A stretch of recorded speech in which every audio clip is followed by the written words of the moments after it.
Hi, I'm Kirk Curnutt, And I'm Ashley Gordon. and welcome to a very special episode of Reading for the Rest of Us. This is kind of a sad episode. It's a little bittersweet, I'll say. We are on the steps of Capitol Book and News, and we are here. This is our goodbye to a very important part of the Montgomery community. We are here to have a conversation with Thomas and Cheryl Upchurch, longtime owners of the bookstore, and Thomas's sister Eleanor, who is the children's book buyer, book expert, with some wonderful memories and where they're headed next, and some thoughts on the book business generally and those very special books that you couldn't wait to put in somebody's hands. I think it's fair to say that this particular institution has been a very important part of Montgomery for 65 years. Thomas and Cheryl have owned it for 37 since 1978. So roughly half of its existence, and it's going bye-bye. It is. It's an institution, and it's even more than that. It's a part of our community psyche, and for some of it's a part of our family. Our children grew up here. We grew up here. Some of our very best literary friends were discovered here. So it's a hard goodbye to say, but aren't we lucky to have had it? So let's go inside and talk about the history of Capitol Book and News. All right, we are inside Capitol Book and News right now, and joining us are Thomas and Cheryl Upchurch, who have been the proprietors of Capitol Book and News since 1976, is that correct? 1978, actually. 1978, Close. Okay, close enough. We're here because, as we mentioned outside, this institution that has served Montgomery for many years, even before you all bought it, is closing up, and so this is our opportunity to sort of say farewell. And it's going to have a huge impact, I think, on the literary community of Montgomery and the readership of Montgomery. So we would just want to talk to you a little bit about the history of the store, about what your plans are for the future, and things like that. Do you want to jump in and ask a question? Who, me? Yes. No, never. It's like Go I'm ahead. just sitting there just waiting. Okay, so he said it had been around even before 1978 when you bought it. So when did the store actually open? The store was founded in 1950, Wow. 65 years ago, by Victor Levine, who was known as the Bookman in Montgomery, Alabama. And he ran it into... Was he known as the bookman before the store opened? Had he No, already been- he called himself the He Bookman earned it. in his ads, really. Okay. So I was born right after the bookstore opened. So the bookstore and I, both the You grew same up age, together. right here in Montgomery, Alabama. And so Mr. Levine, I could never call him Vic. He was always the bookman to me. And he operated it for 28 years, and about 26 years into that operation, we moved back to town, and Cheryl went to work for him. Y'all were in Nashville, Yes. right? Did you meet in Nashville? We went to school at Vanderbilt and we met there and lived there a while after. And That's do the- I that- remember you worked at Ingram? Yeah, I did. We both worked at Ingram, So y'all which is know- a big book wholesaler located in Nashville. And so you know, right, thank you for explaining why Ingram is significant. I just slide right over that. But you had been in the book business before being at the bookstore. For a whole year. Just long enough to get the bug and not know all of the things you were signing up for. How to figure out how to make money at it, right? You left the best part out. Oh, well, please. First time I ever saw Cheryl, she was working in a bookstore. Really? Really. So our entire life together has been connected to the book business. And Do you remember what she sold you? she didn't sell me anything because I was not shopping. I was just fooling around. I was goofing off. She was working, and And my, how things have changed in all these years. it worked then. It has worked. It has worked for all the years since then. But yeah, in fact, the first time we ever met, she was in a bookstore, and then we went to work together. A year or so after that, we graduated from college from Vanderbilt. That was the Vanderbilt bookstore was where I saw her. And a year or so after that, our first jobs were both at Ingram Book Company. So we have never known each other that we haven't been working in the book business together. What made you come back to Montgomery then? I came back to go to work in my family business, my family's business, my father's business. I came back to work for him. Cheryl came back without a job, with no prospects of a job, and it You was. must have been really good looking back then. I was something. But there was a little ad in the paper one day. We woke up. She was getting kind of distraught about not working and all that. And there was an ad in the paper. Bookstore assistant wanted. Really? This came from a newspaper ad? That's how all this started? Yeah. Yes, it did. And it said bookstore assistant. Well, I still remember the ad. Bookstore assistant wanted, $90 a week. Apply in your own handwriting. And so that was the ad that she answered, and went to work for $90 a week, almost in tears, because I'm a college graduate, I work for $90 a week, and I said, let's just go to work there and see what happens, and something may work out over time. And a couple of years later, it did. Let's talk about that original store. Was that located on Montgomery Street then at that time? Was that his first location? We believe that there was a location prior to that in the way distant past, in the very early years. But that's the location on Montgomery Street is where Cheryl went to work. It's the one everybody remembers. And the one everybody remembers. And just for viewers at home who may not remember that it's sort of significant for us and for this channel, because that is now the block that the Rosa Parks Library and Museum is on. I know when I first moved to Montgomery in 1993, I thought I was in heaven because I could run right across the street and you all would order books for me. And I'm sure, Thomas, you still remember how many times my credit card was denied. No. But, that was you. But back then it was, because I grew up hearing Capital Book and News. So it also, way back when, it was newspapers, periodicals, back when there was such a thing as a paper newspaper, right? It's funny because as a little kid, I never even thought of it as a bookstore. What it was when I was a kid, to me, it was downtown. It was next to a movie theater and another movie theater right across the street. The Paramount was right across the street. And I'd go to the movies, and after the movies, we'd go in the bookstore, but not to buy books. He had little novelties like ice cubes with bugs in them, and glasses with funny noses and all that kind of stuff. And that's the way I thought of the bookstore. So even then there was diversification. He sold a lot of stuff like that, and pipes he sold.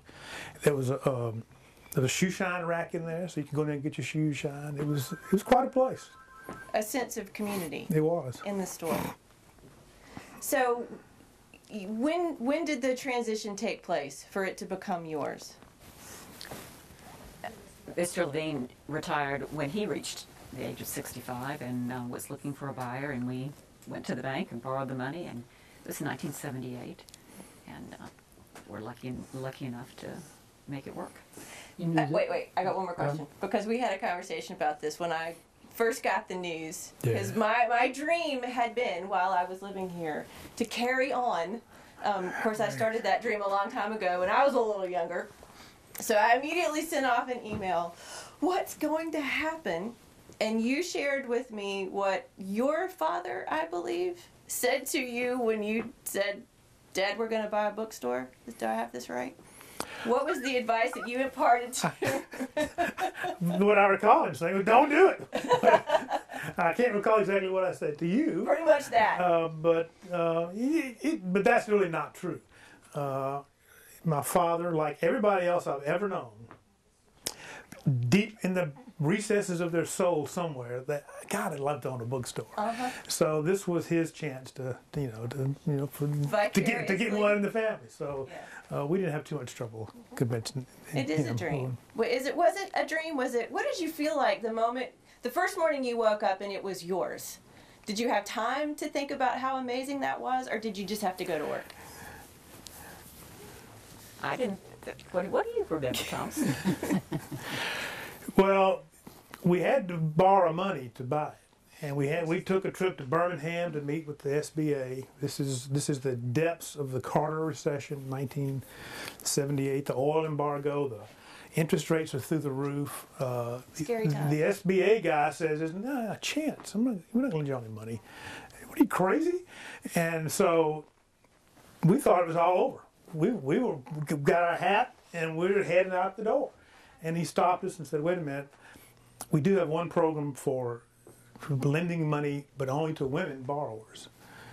So, this is the God's honest truth. We sat there in the Small Business Administration office in Birmingham with a eraser of the pencil and erased my name everywhere it appeared on the application. And so we were no longer going to be a partnership. It was just going to be one, a sole proprietorship. And it did sail through like that. 2 weeks later, we got approved and got the money. And then we started thinking, what the heck are we going to do when we actually open up? But we had an old pro. She'd been working there for 2 years, so it was not that big a.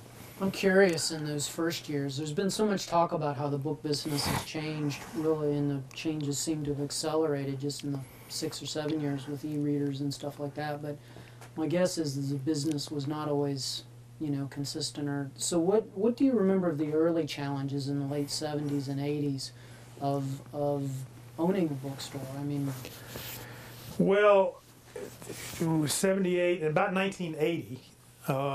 Eastdale Mall opened, and with Eastdale Mall came Walden Books. no, it wasn't Walden. It was B. Dalton. B. Dalton. Yeah. That's right. And then I think a B. Dalton. There was already a chain at Montgomery Mall, and then not too long after that, Walden Books showed up. So we were immediately fighting the big box battle within a couple of years after we started, and it just accelerated from there. Yeah. B. Dalton morphs into Barnes & Noble, Walden Books shows up, Books A Million shows up, Amazon comes into existence, electronic books come into existence. It's been the same for the whole 37 years. There's always been a challenge. It's always been hard and there's always been a lot of naysaying and people saying, oh, this is the end of the book business. Yeah. Since the day we started. Oh my God, malls are coming. We can't do this. So, that's nothing different, and it's no different now. And I think if a young person with enough love for books and enough business sense and wanted to do it, you could still make a go in the book business. But we meet all those qualifications except the young part. So, well, you've done your 38 years at this stage. I was going to ask as well, along those lines, when you say a lot of box stores have come and gone, and seems like this town in particular has been sort of invaded by, the chains, and then they pull out after a few years and they leave these huge ghost buildings behind them that are kind of like mausoleums to capitalism almost. What is it that keeps an indie bookstore going? Is it the relationship with the customer, or is it? Well, yeah. I mean, that's the whole thing. We were smart enough, lucky enough, really, to stay small and not to. One time, we almost made a mistake. We tried to get into. People in Montgomery will be familiar with this. Try to get into Zelda Place Shopping Center when it opened. Oh, wow. The deal with that shopping center was, when they announced it, this is all going to be local stores. There's not going to be any chains in here. So I called up, made an appointment to go see them, and they said, well, we're having one chain in the thing. It's Walden Books. That's going to be the only chain store we have. And so, no, you can't come into our shopping center. And I thought, well, that's it. We just missed our shot to get on the wave. And that Walden Books lasted a couple of years and it went the way of all the rest of it. I think we would have too. So it's not a real great place to have that's a lot of difficult traffic to negotiate in there. Well, there's some pretty mean economics in the book business, and one of them is that the markup in books is the smallest of anything in the retail business. There's just not much meat on the bone. Now, when you start paying rents at new shopping centers, it eats into it in a hurry. So, plus you got to stay open long hours, so now you got to hire a bunch of extra people and. We've been smart enough, lucky enough in that case one of us has always been in the store 99.999% of the hours this place has been open. I'm talking about at one point 2 locations. We just always been here. People could always come in and deal with the owners, and I think people like that, and they like something. We hung around for 37 years. Well, and you are in a neighborhood. You moved from downtown to Old Cloverdale, the neighborhood where we are, a little bit down the street, and we now in a freestanding building. What do you think it means for a neighborhood to have a bookstore in it? Because a shopping center is one thing, but particularly in this walkable area where there's a movie theater and restaurants and an art gallery, and what has been the role of the bookstore in this? Yeah, I think you're asking that in the kind of a half accusatory tone. Yeah. On Why are you leaving us? abandoning the neighborhood? No, not at all. I'm So, thinking how critical it is. Not the guilt trip. I didn't mean it that way at all. I think, in full disclosure, I think a bookstore is vital to a neighborhood of thinking, curious people who, and it's been a source of community. Every time I walk in the bookstore, I tend to see somebody I know. Cheryl says Cheryl would keep ARCs, Advanced Reader Copies. I got something for you. This was an emotional heart, a home, I think, for people who love books. So no, it wasn't that at all. It was your good. chance. It was to good say. one. It was a good one. Yeah, I think it is important. I think it's important to have a little locksmith and a little drugstore and a dry The shoe cleaners guy. and a shoe Who fixes guy my and all shoes, those yeah. things. And it's just getting harder and harder for those places to keep going. I tell people this all the time, and Cheryl's tired of hearing it. I'm almost tired of saying it, but not quite. We have worked over 2,000 Saturdays in our career in the bookstore. Saturdays. We've never had a weekend off since 1978. Never. Not once, not ever. Occasionally, maybe 1 or 2, but hardly ever. So that's what it takes to keep something like this going. That's a huge commitment. And You have to there's let got to it. be a commitment on the other side. People in the neighborhood have got to say, I'm going to make an effort to go to that bookstore or go to that locksmith or go to that shoe guy instead of going out to the mall to do it or getting online to do it. Else, it's not going to be there anymore. And so there's 2 sides to that equation. And, it's hard for me to see. I don't see any young people coming into this kind of retail environment. It looks like it's just like our clientele. It's aging a little bit. So I'm a little nervous about the feel of neighborhood stores in general, and this neighborhood in particular. In Montgomery, it's kind of a local problem maybe, but in the Montgomery people will be familiar with this. This little neighborhood across from Huntington College, across the street. When we moved to here 20 years ago, our dream was it'll become a little walk-around neighborhood shops. That didn't happen. It became a nighttime place, and everybody that opens is a bar and a nighttime restaurant. So it takes a lot of things to work just right for that thing to click, and part of it is people have to support it, and I hope that they're not going to support us anymore because we're going to be gone. But I hope that people will make an effort to support the local businesses in their community. I think one of the other appeals of an indie bookstore is that it serves as a kind of tastemaker, and it introduces people to books they might not normally discover. And I think most people's experience when they walk into the old big box stores, when those were around in town, is you'd have ceiling high stacks of the stuff that you already knew was out there, but there was very little browsing going on. And one of the appeals of this particular store has always been you can come in and you can spend hours going through, and I would say probably as somebody that follows books, I would discover 75 to 80% of books I've never even heard of before. So I was kind of curious about, in all those years that you stocked the bookstore, how did you, are you thinking of your clientele when you order these things? Are you thinking this is a book that I would like to push on people? How do How do you make those decisions? We How got an did expert on that topic sitting right There here. you go. So, It's both. It is your clientele. And if people don't come in asking for science fiction, we don't have a science fiction section. But at the same time, if it's something I'm interested in, I'll order it. And if I like it, I'll push it on people. And the same with the sections of the store that do work well for us. What's a book that maybe 25, 30 years ago or around the time you first opened that you really pushed on people that you felt like you could look back and say, oh, that's one of my successes? World According to Garp. Okay, that's an excellent example. It's a great one. I love that book, and I was new enough at the book business to. He had written books before, but I had never heard of him.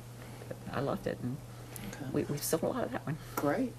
Cheryl's wonderful. The number of authors that I now know about only because I found them here, and in most cases I come in and say, what should I be reading? Reginald Hill, we were talking about earlier, and then I get to go back to all of his earlier books, and then we were able to collectively mourn when he died. My all-time favorite mystery writer. Oh, he's wonderful. And I had never heard of him before, somehow just missed it. And Andre Camilleri, am I saying that correctly? Yes. Close enough. Yeah, never heard of until you showed me. Susan Hill, I mean, and then there, just beyond mysteries, the things that I wouldn't normally pick for myself. If Cheryl or Eleanor, even you've showed me a couple of like science nonfiction things I never would have gotten. Even you. even me. Even you. Things that I trust you, and so I try it, and that's something that I think is incredibly valuable, to have somebody not only looking out for here's the book for the community, here's a good book for the store, but here's a book for you, and that was very much appreciated. That's the fun of it. Isn't that fun to connect people like that? That is the fun of it, but it's fun because, you know, I know Ashley Gordon. I know Ashley Gordon's mother. I know. You know me since diapers. I know Ashley Gordon's. I know some stories about Ashley Gordon. She doesn't even know that I know. That's a future episode right there. And I know people that know her, and I know things that she's done, and that people she knows have done and liked, and have some completely tangential connection to her that she's not even aware of. And when she or somebody like her, if there were anybody like Ashley, comes in the store, then bam, all those things go through your head, and you put them together with a book. Well, I'm not here to bash a big box store or anybody else, but that guy didn't know that when you walk in out there, and we know that about you. We know that about everybody that comes in this store. Most of them knew me when I was in diapers, so it's you develop that over years and years and years, and so that's part of the fun of it, and it's it's gratifying too to have somebody come back and tell them you gave them a book and I really like that book. So. I think the other thing that the community is really going to miss is that Capital Book and News has always been a home for authors to be able to come in and do book signings, and the community is sort of in a position now where there's not going to be the opportunity for that around town. I mean, there's just not another indie bookstore to sort of take that place. So I'm wondering, do you remember some of the authors from the old days that would come through, or can you tell us one that you feel like you launched? Well, I don't know. Mary Ward Brown, who's not well known at all when she was just a customer at the store, right. and suddenly she's written a book. And so we have Mary Ward Brown. Before us was Bear Bryant, and after us was Bart Starr. We've had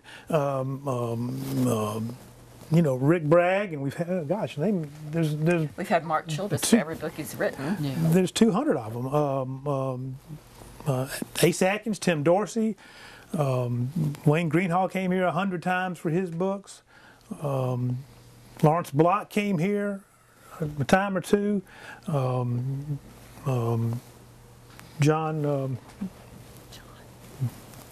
The lawyer? No, that one? not John McPhee. The other guy. The book reviewer for the New Yorker. John. Well, anyway, John Leonard. sorry, but lots and lots of people, and a whole lot more than that that are not very well known. But you know, we got to introduce them to a lot of folks, and we did it a lot, and that's one thing we are going to really regret about, that we're going to miss when we retire. We're not going to have a place like that to go to. Mm-hmm. I can't think of anybody that does regular author signings in this town.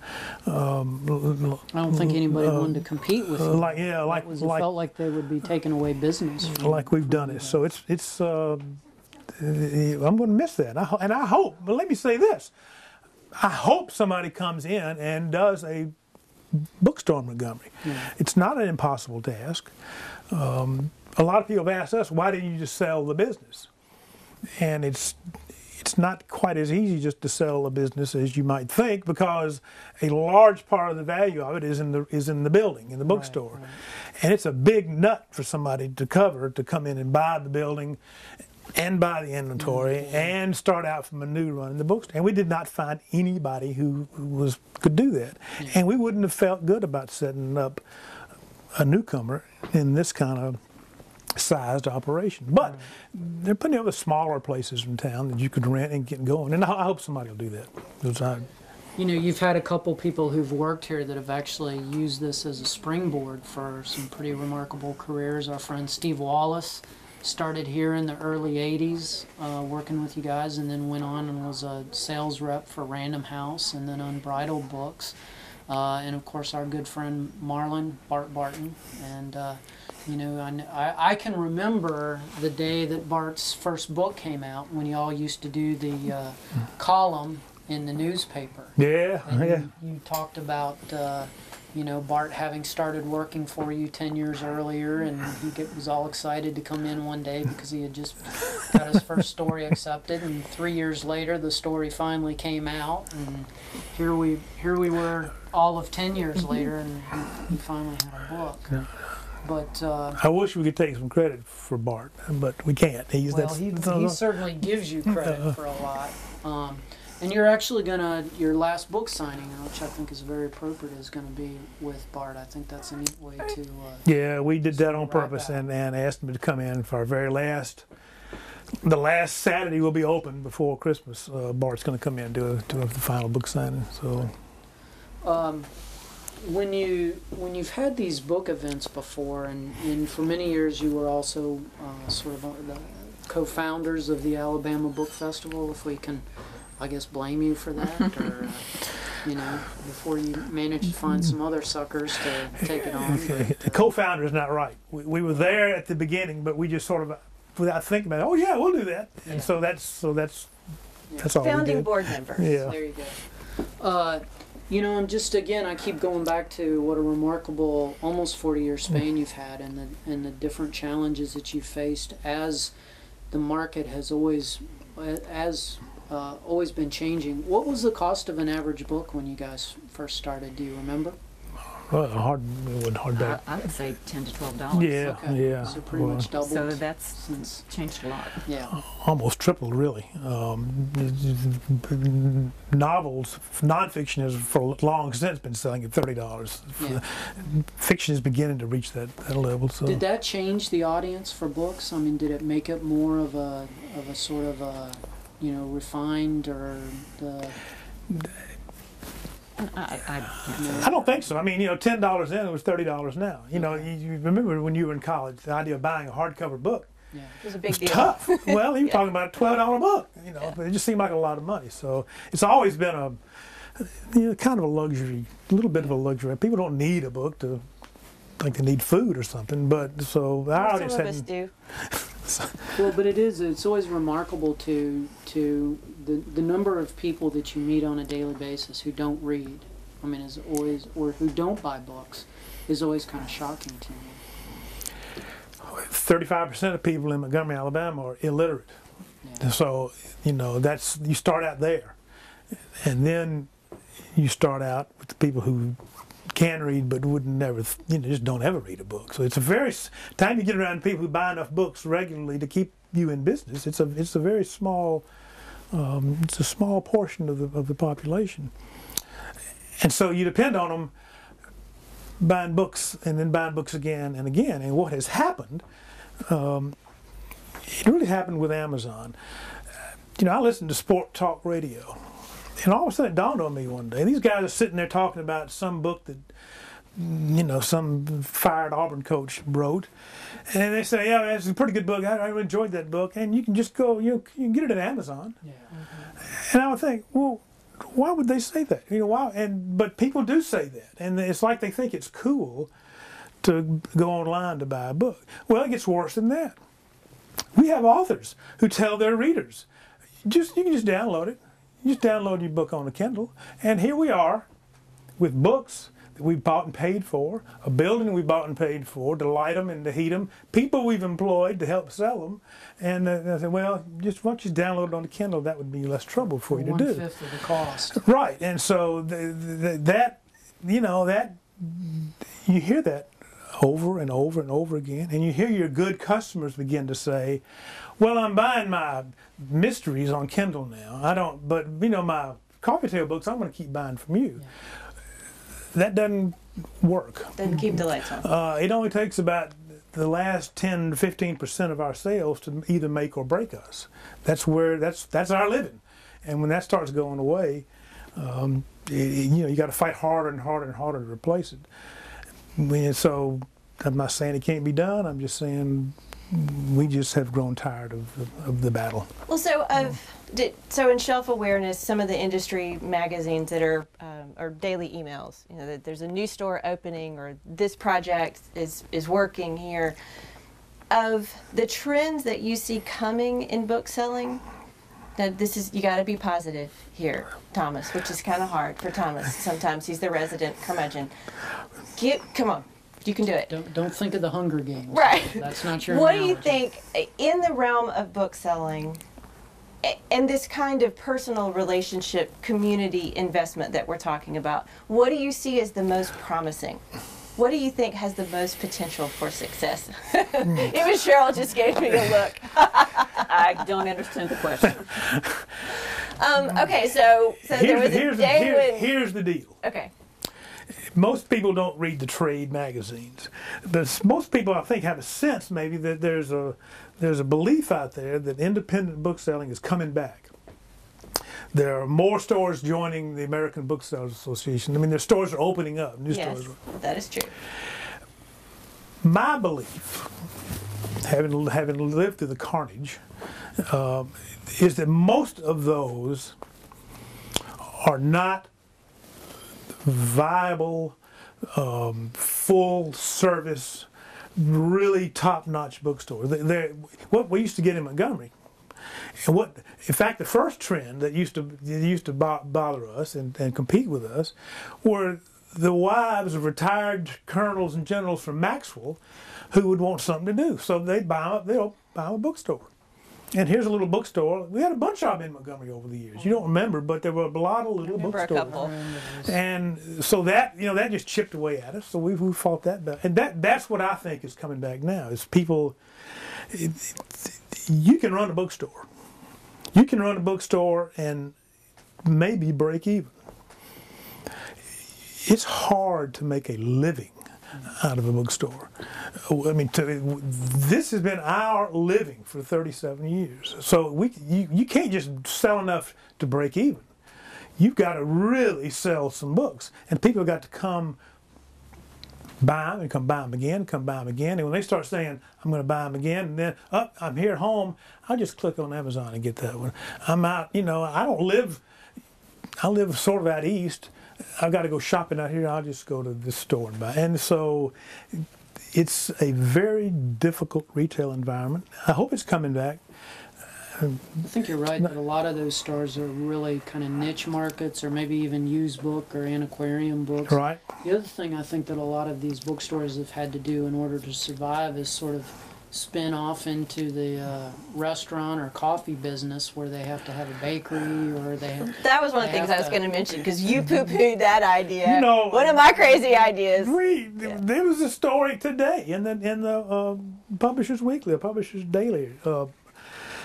Barnes & Noble they're sort of getting out of the book business, and they're going into the trinket business, and you be able to buy toys and games and posters and stuff. And so that just hurts me, you know, to think that I would never do that. Never, ever do that. One day we decided, maybe we'll try a coffee shop. Let's serve coffee at this book signing. And within 3 minutes, there was a cup of coffee on the floor, all over the floor. And so that was our foray into that sort of thing. We're an old time, unapologetic bookstore. Yeah. We sell books. That's all we sell. We don't sell stuff. We sell books. We love books, and you know, it's been a good living. Been fun. So, Okay, I got a happy question. yes. Since I crashed and burned on my last attempt at a happy question. You should. So, all those Saturdays, all those weekends Yeah. that have been here, you're about to have stretching in front of you a nearly endless number of weekends and mornings to weekdays, sleep too. in, You make and it- weekdays too. You make it sound so inviting. It is. It is. It's a new beginning. You're starting over. So, what is it that you can't wait to go do? When I was a young man, Here we go. I did a lot of traveling. Just bummed around the country. Went to Europe for a while. Hiked from the Grand Canyon to Banff to I did all this kind of stuff. I've been a lot of places, and I've told her about it for 40 years. She said, "I want to go. I want to go there I've sometime." never been to any of those places. So that's what we're going to do. Do you have a list? Is there a short list of Got where a you're list going in to my start? head. We're going to go. You know, we're going to go everywhere. We're going to go till we can't go anymore. And when we give out, we're going to stop. And who knows what happens? Well, we do know what happens after that. But yeah, we're going to travel mostly. And And you know what you have to do while you're doing it, and when you get back, you have to write a book about charity. The former bookseller. you know, Are you going to go visit other bookstores? Are you curious? I've never really gotten a kick out of going to other Of bookstores. course, now we'll be in the market for books. You know. Right. That you might have to go in a bookstore and buy a book for the first time in 4 decades. Well, we're going to do that. Look at that thing. Yeah. What is that? You mean, Some guy had an idea about a book he wanted to write. He spent thousands of hours of effort planning that book, researching that book, writing that book. He hired an agent. He sold the book to somebody. He spent hundreds of more hours editing the book, talking to them. They spent hundreds of hours packaging the book, Yeah, it's coming pretty up with a cover nicely for the done. book, rough cut pages. I love rough cut. deciding how they're going to promote the book, hiring people to go out and sell the book to people like us. Yeah. That thing is about to explode with potential energy. It's unbelievable what the energy that's in that little object Yeah. there. It's unbelievable. And if you're lucky enough, you get to be the person that takes that book. And here's a person that it's the perfect book for. And you're bam! about to It's just change the whole my thing life. just explodes. And it's just an unbelievable feeling. And we get to do it for 37 years. So we're retiring without any regrets. We're at peace with our decision to retire. We've loved every minute of it, and we are really looking forward to whatever comes next. So, Well, I think on behalf of the community, on behalf of Montgomery, on behalf of readers and writers, Yes, we want to say definitely. just thank you. Thank you for having been here for 37 years. it was fun. We enjoyed it. It's been great. So here we are, still at Capitol Book. I keep wanting to say and news. We just had that discussion. We're at Capitol Book, and we are discussing the end of an era. 37 years. It's for the family. for the current owners. for yes, the current yes. owners, and they are retiring. That's right. But we are specifically right now in the children's book room, My realm. your realm, with Eleanor Lucas, Mm-hmm. who is the children's book guru, expert, woman of import and knows all Anything things. you want to put down there is just fine with me. So tell us a little bit about, when did you get to the bookstore? It was, I think, in about 1989. I'd had my second child. I'd put him in Mother's Morning Out, and I needed something to do rather than go home and do laundry.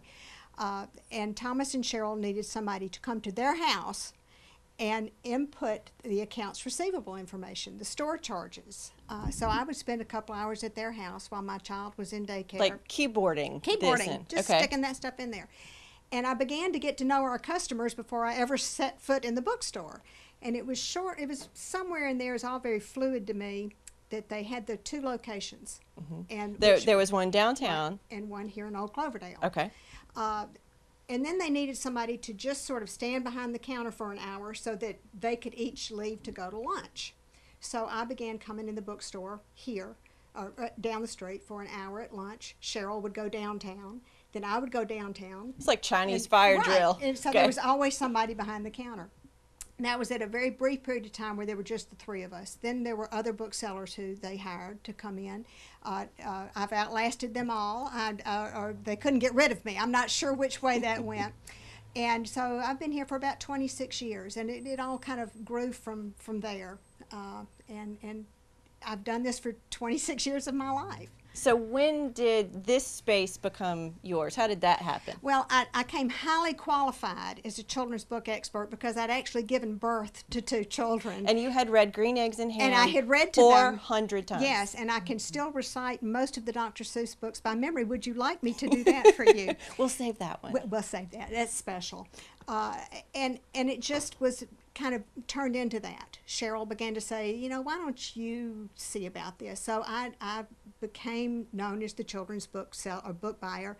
And I've just been an apostle for these books. And I've been, I didn't know what I was ever called to do. And I got called to do this, I think. I'm about to cry for the second time in a day here. I have children, I have young adults with their children who come in that I know I recommended books for them when they were little. So I'm in the 2nd generation of book recommending to these folks. And it's very hard to say goodbye to that. I've become unintentionally a part of the lives of a lot of folks. I have wrapped books for children. I love the feeling that when I've wrapped up a book for a child that I know will be perfect for them, that they're touching something that I touched with a lot of love. I've never let a book go out of this room that I didn't really intensely want a child to love. And I don't know where I'm going to do with all that passion because I'm only realizing now what a passion it has been for me. So some of those books, some of the ones that you put in the hands, what were some of your favorites to do that with? Well, I have a story about one of them, Of if you'll course. indulge me Okay. for a minute. Absolutely. It was a book, I wish I had it as a visual aid. It's called Stella Luna by Janelle Cannon, and it was about a little fruit bat who got lost and raised by birds. We have it. And we loved Stella Luna. I'm sure I sold it to you. I'm sure you did. But a woman came in one day, I'm not kidding you, and she said, I have a grandchild who is terrified of the bats in my backyard, and she just gets, you know, beside herself with the bats, and I need to get her a book on how to overcome her fear, and you know, and I handed her Stella Luna, and she looked at me like I was insane, and I said, take this book, read this book to your child, and as some of my hardcore customers know, and I call them mine, some of them are, I have a trust me thing, which is if I hand you a book and I say, trust me, they can take it home, use it, read it. If they didn't like it, they could bring it back, and I would refund it even if they'd read the whole dadgum thing, even if there was jelly on it. And I handed her Stella Luna, and I said, trust me, take this book to her. And a week or 2 later, she came back in, and she said, I don't know how it worked, but now she sits out on the back porch waiting for the bats to come. Oh, and of course, I didn't have the heart to tell her they weren't fruit bats, but so we Semantics. don't need to get, you know, to get all tied up in the particulars. So it was things like that. I became the background for sure, but I somehow or another worked my way into the history of a lot of people's memories as children. And there are a lot of folks who I know can say that. It's kind of like being an actress and having an opinion about, you know, the NRA or something. Who really cares? But I really know that there are some children and some books that were made for each other. And I know that some of those children's lives were changed because somebody came in here and said, I need help. I need this. And it just happened I had the right book for them. That's been a privilege. It's been a real privilege every day. every day. I can imagine. So I've got a question about a phenomenon Yeah. in children's publishing, because they're truly wonderful books. Stella Luna was one. I remember bringing my son. I pushed him to the fire station down the street, Yeah. and we went to Yeah, oh, visit yeah, the fire yeah, station when he was a year, and then we came to the bookstore and bought Fireman Small. And this was the room. He knew this Yeah, was his this room. is the room. So there's so many. We could just go on and on, but there is one in particular that just changed the landscape of children's publishing. Let me guess. Take a stab. Well, I know which one you're talking about, and it is also my biggest regret as a bookseller ever in my whole life.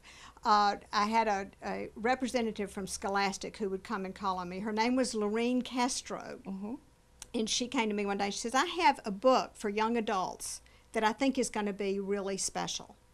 Well, we don't do hardcover stuff for young people because parents just don't want to buy the hard.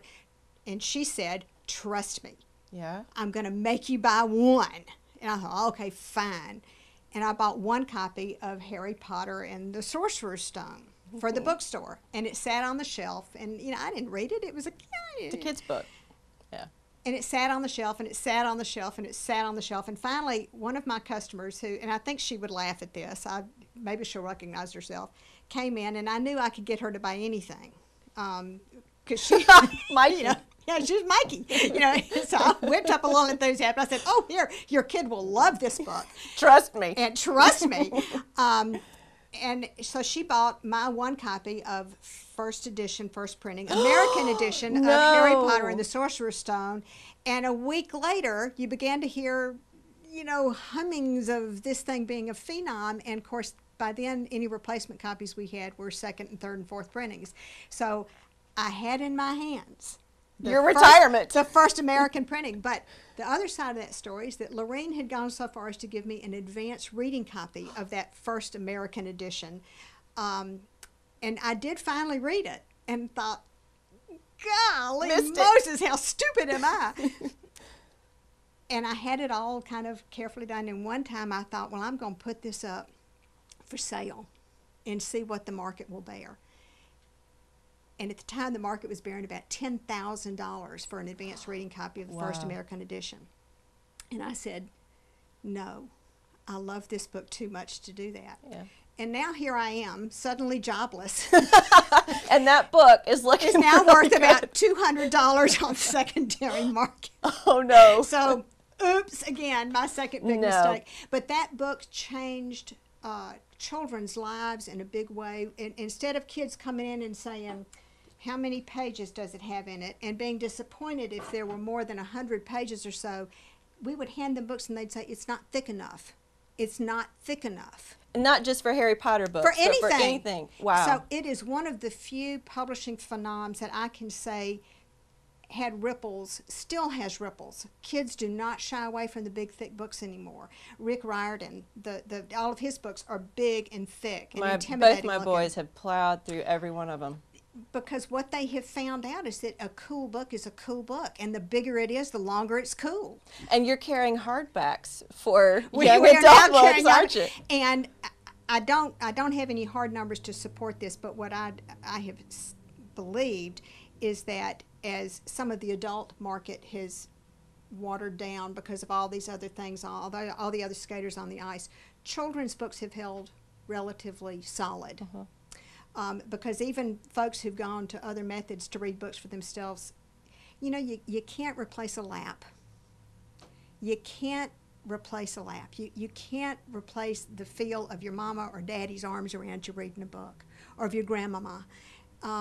There's just nothing like it. And there's nothing better as a grandmother now of having Which I was about to say, come now to that ya. you know that grandmama feel. Oh, yeah. You know, my granddaughter and my grandson can't yet say book, but I will tell you, we had a book in the bottom of a bucket that had a bunch of building blocks in it, and he got in his little play area at the house a couple of weeks ago, and he dumped that whole basket out in order to get to the book. It's in the genes. You know, it's just there, but when they bring you a book, even my granddaughter who loves electronic stuff, she will put it down and she says, I need a book, Grandmama. And, I know how she feels. we all need a book sometimes. You know, everything else is too fast. so, children's book, I don't know what I'm going to do. When I pick up my grandchildren, they want to come to the bookstore. Contrary to what Thomas said, there have been 2 or 3 Saturdays in the last 26 years when they have been somewhere else. Well, Cheryl had a look when he said and that. he's, There was the correcting look. No Upchurch has ever been guilty of hyperbole, ever. Never. But at any rate, it's Thomas Upchurch being your brother, shall we clarify? still one of the deepest, darkest secrets in the bookstore business, and even more astounding than that is that he and I work together in the other family business as well. So not only am That's a I testament. facing an uncertain future, I'm facing a future at the hands of somebody I'm not related to. So that's going to be weird. Well, for those of us who have relied on you all these years to help us pick, what would you say, if you're looking for a children's book, how do you know this one's a winner? That grandparent that wants to buy the book for their kid, that doesn't have you standing next to them. First thing is get rid of all your filters. Get rid of looking at a book through your eyes as a 30-year-old, as a 50-year-old, as a 60-year-old. Don't be judging a book by what you think it ought to be saying. Try to remember that place in you as a 5 or 6-year-old kid who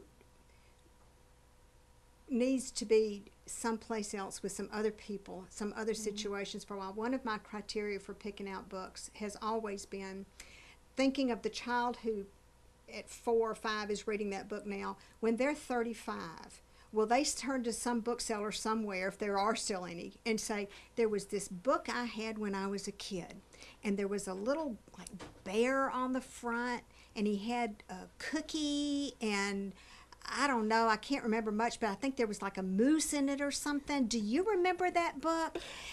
I can't tell you how many times that has happened to us as booksellers, and the most fun is when we can hook that up somehow. You find We can find it for them. if you give a mouse a cookie. But there are books that I think you see, just like an adult book, it's a visceral thing. You either love it or you hate it. Don't ever give a book to a child that you don't like. A picture book, if it doesn't spark you, it's not going to spark a kid. But the glory of the children's books, of course, is that most of them you can stand back here and read before anybody makes it down the hall to ask if they can help. And the other secret is that I haven't always been right. Now, that's not going to go onto the airwaves. Oh, no, we'll edit that out. I'm not always right, but I think I've been right more often than not.